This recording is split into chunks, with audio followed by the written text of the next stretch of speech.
அனைத்து ஊடக நண்பர்களுக்கும் பத்திரிகை நண்பர்களுக்கும் காலை வணக்கம். நேற்றைய தினம் மாண்புமிகு மத்திய உள்துறை அமைச்சர் மரியாதைக்குரிய அமித்ஷா அவர்களை அவருடைய இல்லத்தில் இரவு 9:30 மணி அளவில் சந்தித்து தமிழ்நாட்டுக்கின்ற அரசியல் நலன்களுக்கு கேட்கப்பட்டனர்.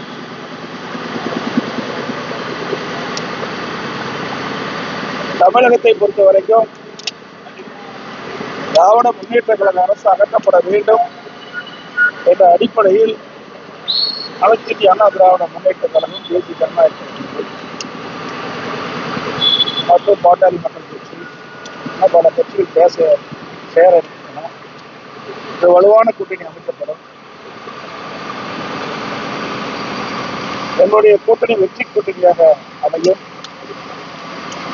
வரவேண்ட சட்டமன்ற தேர்தலில் திராவிட முன்னேற்ற கழகத்தை வீழ்த்தி நம்முடைய கூட்டணி அதிக இடங்களில் வெற்றி பெற்று ஆட்சி அமைக்க முடியும் நேரத்தில் தெரிவித்துள்ளது. அதோடு ஸ்டாலின் அவர்கள் அண்மையில உறுதியளிக்கப்பட்ட ஓய்வு திட்டம் என்ற ஒரு அறிவிப்பை அறிவிச்சுகிறார். இது அரசு ஊழியர்களை ஏமாற்றக்கூடிய ஒரு நாடகமாகத்தான் பார்க்கப்படுகிறது. ஏற்கனவே பழைய ஓய்வு திட்டத்தில் அரசுடைய பங்களிப்பு இல்லை. அவர்கள் பழைய ஓய்வு திட்டத்தை நடைமுறைப்படுத்த வேண்டும் என்று கோரிக்கை வைத்தார்கள். 2021 சட்டமன்ற பொதுத் தேர்தலின் போது திராவிட முன்னேற்ற கழக தேர்தல் அறிக்கையில திராவிட முன்னேற்ற கழகம் ஆட்சிக்கு வந்தால் பழைய ஓய்வு திட்டத்தை நிறைவேற்றப்படும் என்று அறிவிப்பை வெளியிட்டார். அதைத்தான் அவர் வலியுறுத்தி போராட்டம் நடத்தி வெளியிட்டார்கள். அவர்கள் போராட்டத்தை கையில எடுத்தவுடன் திராவிட முன்னேற்ற கழக அரசு ஒரு நாடகத்தை இப்பொழுது அரங்கேற்றிருக்கிறது. புதிதாக உறுதியளிக்கப்பட்ட ஓய்வு திட்டம் என்ற ஒரு அறிவிப்பை வெளியிட்டு அரசு ஊழியர்களை இன்றைக்கு தினம் ஏமாற்றி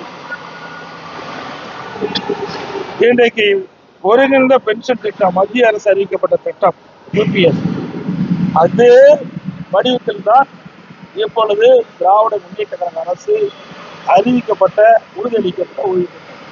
எந்த வேறுபாடுமே இல்லை. அதுல பேரை மட்டும்தான் மாத்தி வச்சிருக்கிறாங்க. மத்திய அரசு அறிவிக்கப்பட்ட பென்ஷன் திட்டம் பிரைஸ் இண்டெக்ஸ் இருக்குது, விலைவாசி புள்ளி. இவர்கள் அறிவிக்கப்பட்டது தற்போது புதிய அகவலைப்படி, அது 2 தான் பேர் மாற்றம். 2வது, பழைய ஓய்வு திட்டத்துல 10 ஆண்டுக்கு ஒரு முறை பே கமிஷன் படி ஊதிய குழு பரிந்துரை 10 ஆண்டுக்கு ஒரு முறை ஊதியம் உயர்த்தி வழங்கப்படும் அரசு. அதன் அடிப்படையில் பென்ஷன் மாற்றி அமைக்கப்படும். ஆனால் இப்பொழுது அறிவிக்கப்பட்ட அந்த அறிவிப்பில் அது இடம்பெறல. பழைய ஓய்வு திட்டத்தில் அது இடம்பெற்றது. அது அரசுக்கு பாதிப்பு ஏற்படுத்துகிறது. ஆக திராவிட முன்னேற்ற கழக அரசு அறிவிக்கப்பட்டது அரசு ஊழியர்களை ஏமாற்றிட்ட ஒரு நாடகமாக தான் பார்க்கப்பட்டது. அதோடு இன்றைய தினம்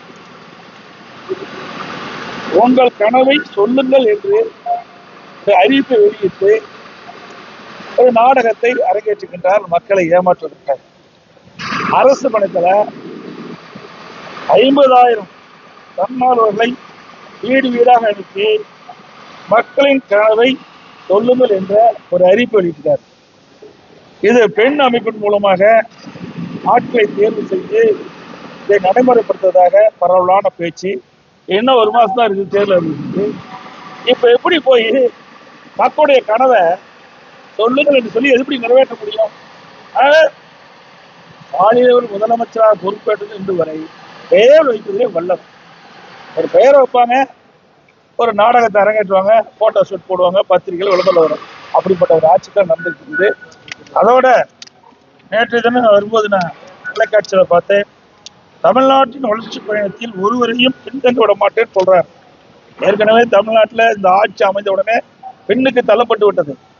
சுமார் இந்த ஆட்சி முடிக்கின்ற பொழுது 5.5 லட்சம் கோடி கடல்ல விட்டு போங்க. 73 ஆண்டு காலம் ஆட்சியிலே பல கட்சிகள் பிடித்த போது 2020 வரை 5,18,000 கோடி தமிழ்நாட்டுடைய கடன் இருந்தது. இப்ப திராவிட முன்னேற்ற கழகம் ஆட்சி அமைந்த பிறகு 5 ஆண்டு நிறைவேற்ற போது சுமார் 5.5 லட்சம் கோடி கடன் இருக்குது. இது இந்த அரசாங்கத்தை இந்த மக்களுக்கு பின்னடைவு தானே ஏற்படும். இந்த ஆட்சி ஏற்பட்ட பிறகு போதை நடமாட்டம் அதிகரித்து விட்டது. எங்க பார்த்தாலும் கொள்ள திருட்டு பாலியல் கொடுமை போக்சோஸ் வழக்கு அதிகமாக பதிவு செய்து சிறுமிகளுக்கு பாதுகாப்பு இல்லை, பெண்களுக்கு பாதுகாப்பு இல்லை. இன்றைக்கு தமிழ்நாடு பின்னோக்கி கொண்டிருக்கிறது இந்த ஆட்சியிலே. சார், நேற்றுக்கு உள்துறை அமைச்சரை சந்திக்கும் போது அந்த கூட்டணி நிலவரங்கள் பத்தி பேசப்பட்டதா? கூட்டணி நிலவரங்கள் எல்லாம் பேசல, அதான் சொல்லியிருக்கேன். தமிழ்நாட்டில் நிலவுகின்ற அரசியல் சொல்லி கொடுத்து கேட்டார். ஏன்னா அண்மையில் அங்க இப்ப புதுக்கோட்டைக்கு வந்து அந்த யாத்திரா நிறைவு விழாக்கா வந்தாங்க. அப்போ நாங்கள் போக முடியல. ஆனால் எனக்கு சேலத்தில் ஒரு மீட்டிங் வந்து கள்ளக்குறிச்சியில் மீட்டிங், அப்போ சந்திக்கலாம் திட்டப்பட்டப்ப 2 மீட்டிங்கு இருந்ததுனால நாங்கள் போய் அவர் சந்திக்க முடியல. அதனால இங்கே சந்திச்சு தமிழ்நாட்டில் இருக்கின்ற அரசியல் சூழலை கேட்டது. நேற்றுக்கு பாட்டாளி மக்கள் கட்சியை சேர்ந்த அன்புமணி ராமதாசுடன் அந்த கூட்டணி முடிவடைந்தது, சீட் எல்லாம் முடிவடைந்தது. சீட் எவ்வளவு அப்படின்றத பின்னாடி சொல்றேன்னு சொன்னீங்க. வேறையும் கட்சிகள் இந்த கூட்டணியில வரும் அப்படின்னு நேற்றுக்கு நீங்க பேசுறாங்க. எந்தெந்த கட்சிகளுடன் அது பேச்சுவார்த்தை வெளிப்படையா எதுவும் சொல்ல முடியாது. அதாவது நான் ஏற்கனவே சொன்ன மாதிரி இப்ப பாட்டாளி மக்கள் கட்சி என்னோட இணைஞ்சிட்டாங்க. அது மாதிரி இன்னும் சில கட்சிகள் என்னுடைய கூட்டணியில் சேரும். அப்போ நாங்க தெளிவா சொல்லுவோம். அப்போ எல்லா கட்சிகளும் ஒன்றாக சேர்ந்த பிறகுதான் இந்த சீட்டெல்லாம் முழுமையான விவரத்தை அறிவிக்க முடியும். சசிகலா அவர்கள் அதிமுகவுல மீண்டும் இணைவது குறித்து நீங்கள் ஏதாவது அப்படிப்பட்ட எண்ணம் அவங்க வந்தா நீங்க இது குறித்து பல முறை ஊடகத்தில் பத்திரிகை தெரிவிச்சுட்டாங்க. மீண்டும் அதை கிளற வேண்டாம், அங்க இடம் கிடையாது, ஏன் போகல, அதெல்லாம் எங்க தனிப்பட்ட விவரம். நான் இல்லைன்னா அதோட விட்டுருங்க. இல்ல, பொதுவான ஒரு கருத்து அவங்களெல்லாம் இணைத்தா அதிமுக வலிமையா இருக்குது. இவ்வளவு போல ஊடகங்களும் பத்திரிகைகளும் அது பில்டப் பண்ணி பெருசா போட்டுட்டு இருக்கிறீங்க. அனைத்து இந்திய அண்ணா திராவிட முன்னேற்ற கழகம் வலிமையா இருக்கின்ற காரணத்தினால்தான் 2021 75 இடங்கள் நாங்க பெற்றோம். கூட்டணி 2 லட்சம் ஓட்டுல 2 லட்சம் ஓட்டுல 43 தொகுதி இழந்துட்டோம். புரியுதுங்களா? பெரிய வித்தியாசம் எங்களுக்கு 3% வித்தியாசம். டிடிவி தினகரனுடைய கட்சி உங்களுடைய அதிமுக பாஜக கூட்டணியில வரும் அப்படின்னு நான் சொல்றேன்ல, ஏசியமா சொல்லுவதற்கு எதுவும் இல்லை. சில கட்சிகள் எங்களோட வரும், பேச்சுவார்த்தை அதெல்லாம் வெளிப்படையா பேச ஒவ்வொன்றாக சேர்கின்ற பொழுது உங்களை எல்லாம் அழைக்கும், நிச்சயமாக தகவல் தெரிவிக்கணும். நான் இப்ப ஒன்று சேர்ந்தாங்க பாட்டாளி உடனே உங்களை எல்லாம் அழைச்சி பேட்டி கொடுத்தோம்ல. ஓபிஎஸ் சேர்வதற்கு வாய்ப்பில்லை. பல முறை சொல்லி அவர் ஏற்கனவே சொல்லிட்டார். பாத்தீங்கன்னா எங்களுடைய முதலாக ஹோட்டல் ஐடிசி கிராண்ட் சோலா முதல்ல கூட்டணி பேச்சுவார்த்தை அங்கே நடந்தது. அப்பதான் மரியாதைக்குரிய உள்துறை அமைச்சரும் நானும் இணைந்து பேட்டி கொடுத்தோம். அப்பொழுதே சொல்லிட்டார், உள்கட்சி விவாதத்தில் தலையிட மாட்டேன்ட்டாரு. அதப்படி தொடர்ந்து அப்படித்தான். சசிகலா அவர்கள் கட்சியில திருப்பி நீங்க நீங்க அதுக்கு இடமளி ஏற்கனவே இடமளி சொல்லியாச்சு, தெளிவுபடுத்தியாச்சு. அதை மீண்டும் அரைச்சமாவே அரைக்க வேண்டாம். இதோட 50 வரைக்கும் நான் சொல்லிட்டேன், டெல்லியிலையும் நான் சொல்லிட்டேன். நீங்க உங்களுக்கு விறுவிறுப்பான செய்தியோட பத்திரிகை வேணுங்கிறதுக்காக வேற எந்த கட்சி வருதுன்னு சொன்னா எங்களுக்கு செய்தியா இருக்கும் சார். அது எப்படி வெளிப்படையா சொல்ல முடியாது சார். நாங்க சேர்ந்த உடனே உங்களுக்கு தகவல் கொடுக்க போறோம். அதுல அரசியல் கட்சி என்பது ரகசியமா தான் அரசியல் கட்சிக்கு அதுக்குன்னு ஒரு அந்தஸ்து உண்டு. புரியுதுங்களா? அது பேச்சுவார்த்தை நடந்து. பிரதமர் அல்லது உள்துறை அமைச்சர் தமிழ்நாட்டுக்கு வருவதை பத்தி ஏதாவது பேசப்பட்டதா? எப்ப வர்றாங்க? அதெல்லாம் நாங்க அறிவிப்போம். ஏன்னா முத அரசியல் சூழ்நிலை பற்றி பேசியிருக்கோம். இன்னைக்கு பாரத பிரதமர் மத்திய அமைச்சர்கள் வருகின்ற நிச்சயமாக ஊடகத்திற்கு தெரிவிக்கப்படும்.